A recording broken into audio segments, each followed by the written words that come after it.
à tous, j'espère que vous allez bien. Je suis ravie de vous retrouver aujourd'hui avec une nouvelle vidéo où je vais vous parler de mes favoris nourriture du moment. Une vidéo que j'ai décidé d'intituler Les Food Voris. J'avais aussi pensé à Bouffe Voris, mais je trouvais que c'était pas très vendeur. Je commence tout de suite avec la découverte du siècle, à savoir le beurre de noix de cajou. Qui connaît ça? Qui a déjà goûté le beurre de noix de cajou? C'est-à-dire que, tu vois, tu aimes le beurre de cacahuète peut-être, ou peut-être que tu aimes aussi les noix de cajou, et bien c'est-à-dire que c'est tout ça mélangé dans un pot, et c'est mais tellement bon. C'est-à-dire que je le mange à la petite cuillère, ou alors quand j'essaie de faire un truc un peu plus, tu vois, genre bonne conscience, j'en mets genre 4 tonnes et demie sur une banane. Je suis absolument hystérique avec ce truc, donc si vous ne connaissez pas, essayez.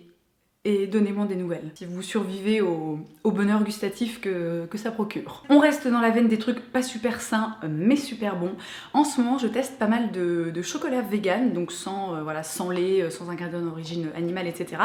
Et j'ai découvert celui-ci, que j'ai acheté chez DM en Allemagne, donc c'est la marque eShock. Et alors celui-ci, c'est le Choco Cookie, et c'est donc une espèce... En gros, c'est du chocolat au lait avec comme des espèces d'éclats d'Oreo à l'intérieur et c'est mais tellement bon.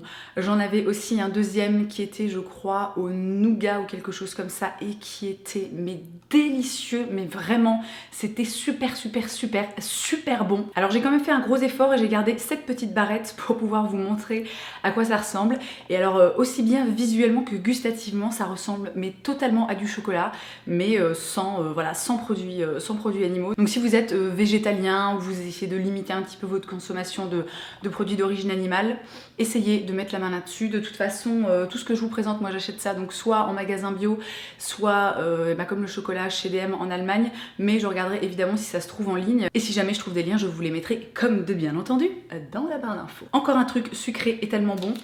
Ces petits trucs de fruits déshydratés. Alors c'est de la marque Evernatt et ça s'appelle 100% fruits et j'ai donc framboise, pomme et raisin qui est en fait que je connais déjà et qui est mais tellement bon. Donc c'est vraiment, je sais pas si vous connaissez ces petits sachets qui s'appellent NA ou un truc comme ça, NA point d'exclamation, il me semble que ça s'appelle comme ça et en fait c'est comment dire, de l'espèce de fruits ou de jus de fruits déshydratés, je sais pas exactement comment est-ce qu'ils font ça. Voilà, ils appellent ça des barres de fruits séchés. Donc à l'intérieur il y a des pommes sèches, des raisins secs, des framboises lyophilisées. Et c'est tout. Et alors c'est super bon. Donc c'est hyper sucré, il faut aimer les choses sucrées, il faut aimer les goûts de fruits assez... comment dire, assez intense et puis le côté un petit peu acidulé pour celui-ci. Et alors celui-là, ananas, pomme, raisin, je ne l'ai jamais goûté donc je vais goûter pas plus tard que tout de suite sous vos yeux ébahis. Alors j'avoue que j'ai un petit peu de mal à sentir l'ananas, mais celui-ci il a vraiment un goût de pommes déshydratées. Vous savez, on trouve parfois des espèces de chips de pommes, c'est-à-dire en fait des lamelles de pommes qui sont séchées puis déshydratées et on peut manger ça genre comme des chips.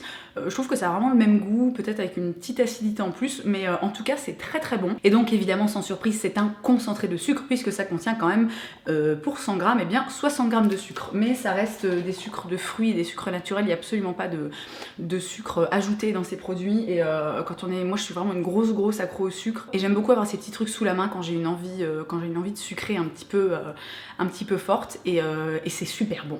Voilà, maintenant qu'il est ouvert, je pense que je vais le finir, hein, tant qu'à faire. On passe maintenant au côté un petit peu plus salé. J'ai découvert il y a vraiment pas longtemps ces petites choses qui sont des pépites à croquer saveur sweet chai de la marque Gaia. C'est des espèces de petites pépites avec un mélange de graines, donc il y a des graines de tournesol germées, des graines de sésame pré-germées, des amandes pré-germées, du sirop d'agave, des dattes, des raisins sultana, des graines de courge pré-germées, des graines de sarrasin germées, de la cannelle, de la cardamome et du gingembre. Donc c'est un produit qui est entièrement cru, qui est entièrement bio.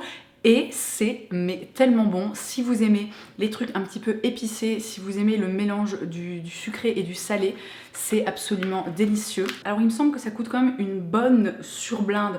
Donc c'est pas vraiment le genre de truc que j'achète tous les jours, mais ouais, de temps en temps j'achète ça et c'est un bonheur gustatif mais intense et immense. Un de mes immenses favoris nourriture en ce moment c'est évidemment le banana bread, donc je vais pas vous refaire un long discours sur le sujet puisque j'ai quand même fait une vidéo entière dédiée au sujet du cake à la banane, hein. Donc si vous ne l'avez pas vu, et bien surtout n'hésitez pas à aller voir cette vidéo et à tester la recette et à me dire ce que vous en pensez. Mais il fallait absolument que je place ça dans mes favoris nourriture, puisque il y a quand même des périodes où je pense que je dois en faire limite 2 par semaine, donc je suis complètement obsédée par le cake à la banane et c'est génial, voilà, c'est vraiment génial, c'est super bon, c'est pas super sain, surtout avec le glaçage hyper gras, genre moitié beurre, moitié sucre glace, mais c'est pas grave, la nourriture c'est aussi fait pour se faire plaisir. Depuis quelques mois, je mange des lentilles corail. Alors j'ai pas le souvenir d'avoir mangé énormément de lentilles corail ou de lentilles tout court dans ma vie, mais je sais que j'ai été marquée par la lentille corail parce que quand j'étais en Jordanie il y a quelques années, on avait fait un truc sympa. En fait, on était allé dans un restaurant jordanien, voilà, avec la cuisine jordanienne typique, et en fait on avait préparé notre repas avec les chefs du restaurant et il y avait une soupe. D'ailleurs il faudrait que je retrouve cette recette parce qu'elle était tellement bonne.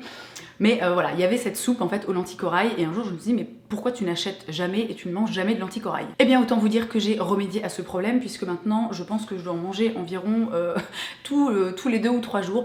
Donc je trouve ça hyper bon. En plus c'est vraiment très facile à cuisiner et ça cuit très rapidement, contrairement à d'autres choses, je sais pas, du même genre. Enfin c'est pas vraiment la même chose, mais je pense par exemple à du quinoa, c'est un truc que j'aime beaucoup faire, ou alors du boulgour, mais c'est quand même des cuissons qui sont assez longues et parfois j'ai pas le temps de cuisiner des trucs qui prennent beaucoup de temps tout simplement, donc ça cuit hyper rapidement. Moi souvent je mets une dose de lentilles corail pour une dose d'eau, et je mets directement des épices et de l'ail et tout ce que j'ai envie de mettre dedans directement dans l'eau. Du coup les lentilles sont vraiment bien imbibées, bien parfumées. Il m'arrive aussi parfois de les laisser cuire un petit peu plus longtemps et du coup d'en faire une espèce de purée en accompagnement, ou alors de manger ça sur du pain comme du houmous ou quelque chose comme ça, et c'est top, et c'est super bon.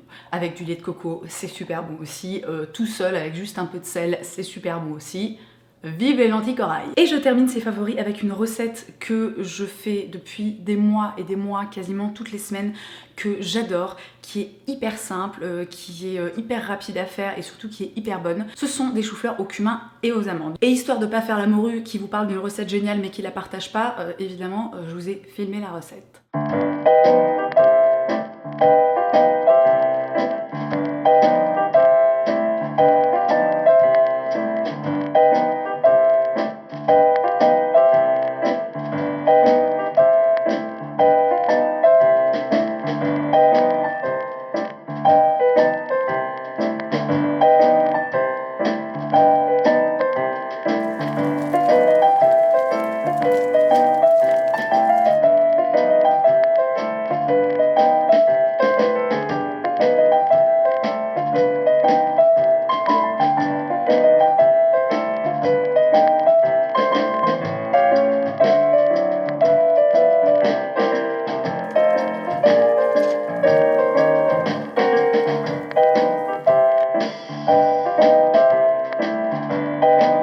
Voilà, donc très simple, très rapide, évidemment c'est modulable. Moi il m'arrive souvent de remplacer les amandes par des pignons de pain, il m'arrive aussi parfois de remplacer le cumin par du curry. On peut aussi, si c'est un truc qu'on aime, moi je le fais de temps en temps, ne pas trop laisser cuire les choux-fleurs pour les laisser un petit peu croquants, et c'est ultra bon. Donc une fois de plus, notez cette recette, testez cette recette et dites-moi ce que vous en pensez.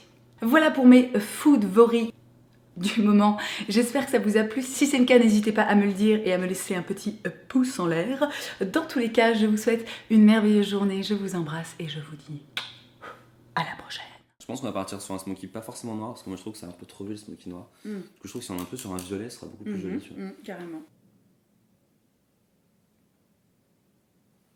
C'est hyper beau. T'es vachement bas là, non? Ouais, fais une jonction avec ton sourcil. Attends, peut-être